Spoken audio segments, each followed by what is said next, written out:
derajat bondolan itu. Lan sliramu teko ana ing taman Murawan kene.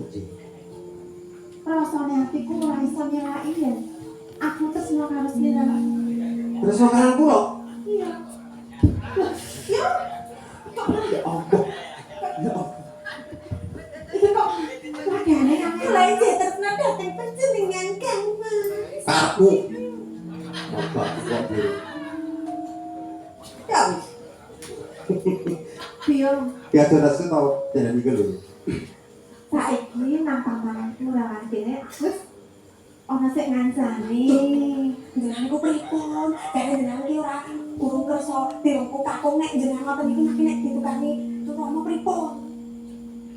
Nah, Kok ditukani to kok mboten napa-napa kok. sak temene aku yo bahasan ana jati piturut teko nang papan kene. Nggih. Sampe mboten aku yo keseno karo Priyo. Kula yo nggih. Ojo. Yo pura kuwi to. Anu kok gendengan ngono lho. Kok gendengan?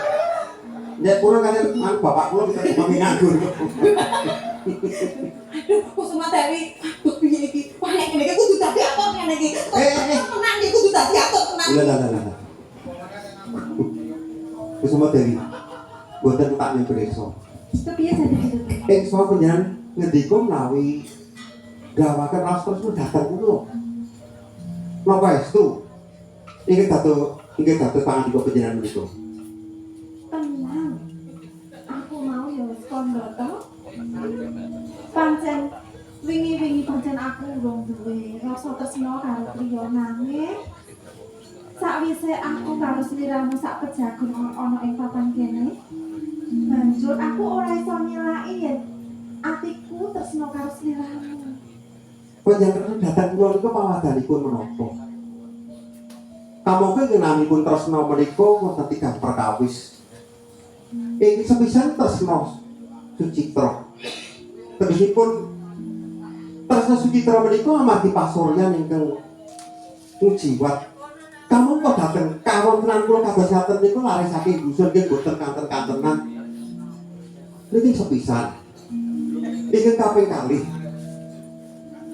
Tresna Wiryono.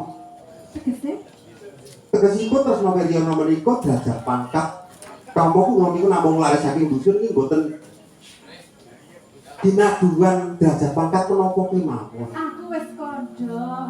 Iki.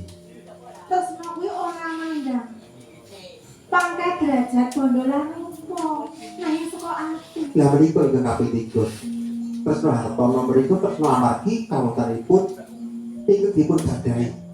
Kula niku namung badan sepoko bebasanipun kandangan kepul mega. Kabur kaliyan kawontenan kula boten gadah menapa-menapa Kusuma Dewi.